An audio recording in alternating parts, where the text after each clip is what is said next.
আজকে cycle ride করে ঘুরে আসলাম। না, এটা কোনো হাইটেক ভ্রমণ ছিল না, না ছিল কোনো লাক্সারি গাড়ি, না কোনো স্পেশাল ট্রাভেল প্ল্যান। শুধু দুইটা সাইকেল, একটা পথ, একটু সময় আর তিনজন মানুষ। আমি, ইমন আর আকাশ। সকালে মনটা একটু ভারী ছিল, জীবনের রুটিন ক্লান্ত করে তুলছিল প্রতিদিন। ঠিক তখনই ইমন বলল, চল আজ একটু ঘুরে আসি, কোনো জায়গায় না, শুধু প্রকৃতির মাঝে হারিয়ে যাই। আমি মাথা নাড়লাম, বুঝে না বুঝেই রাজি হয়ে গেলাম। সাইকেলটা যখন বের করলো তখনও বুঝতে পারিনি আমি কোনো জার্নিতে যাচ্ছি। ইমন চালাচ্ছিল আর আমি বসেছিলাম সামনে, একদম হ্যান্ডেলের উপরে। পেছনে কিছু নেই, সাপোর্ট নেই, শুধু ভরসা ইমনের উপর। আর এই ভরসাটাই শুরু থেকে শেষ পর্যন্ত আমার ভয়ের সবচেয়ে বড় কারণ হয়ে উঠেছিল। প্রথম কিছু মিনিট দারুণ ছিল, পাখির ডাক, বাতাসের ছোঁয়া, রাস্তার দুপাশে গাছেরা যেন হাত বাড়িয়ে বলছে, ভয় পেও না, আমরাই তোমার ছায়া। কিন্তু এরপর রাস্তাটা বাঁক নিল। প্রথম ব্রেকে আমি একটু কেঁপে উঠলাম, দ্বিতীয় ব্রেকে আমার মুখ দিয়ে বেরিয়ে এলো, ইমন ধীরে চালাও। আর ইমন পিছনে হেসে বলে, তুমি ভয় পাও, আমি তো চালাচ্ছি। আমার মনে হলো, এই ছেলে কি জানে না সামনে বসা মানুষটা কতটা আতঙ্কে আছে। প্রতিটা বাঁক, প্রতিটা ব্রেক, প্রতিটা ঝাঁকুনি মনে ছিল জীবন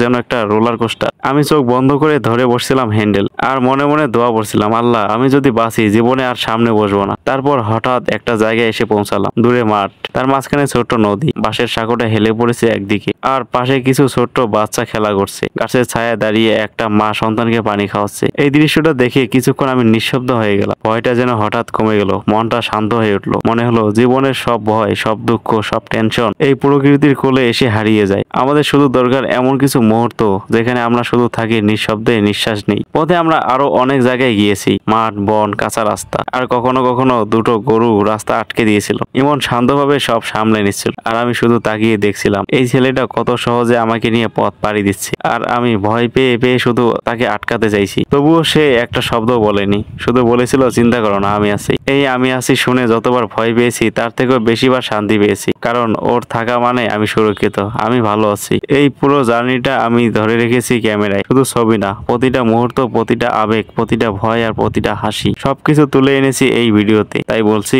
এই ভিডিওটা শুধুমাত্র একটা সাইকেল রাইড না, এটা একটা অনুভব, একটা গল্প, একটা বিশ্বাসের পরীক্ষা। তুমি যদি এই ভিডিওটা পুরোটা দেখো তবে তুমি বুঝবে ভয় কাকে বলে, ভালোবাসা কোথায় গড়ে ওঠে, আর প্রকৃতি কতটা আপন হতে পারে। তাই এক সেকেন্ডও স্কিপ করো না, শেষ পর্যন্ত দেখো, কারণ এখানে শুধু সাইকেল করার গল্প নেই, এখানে আছে জীবনকে একটু ভালোবাসার চেষ্টা, ভয়ের মধ্যে হাসি খুঁজে পাওয়ার যাত্রা, আর একজন মানুষের চোখে প্রকৃতিকে দেখে হৃদয়ের গভীর থেকে একটা আহা বলে ওঠার মুহূর্ত। তুমি দেখবে আর হয়তো একটু হেসে ফেলবে, আর হয়তো বলবে, এই জার্নিটা আমারও হওয়া উচিত ছিল।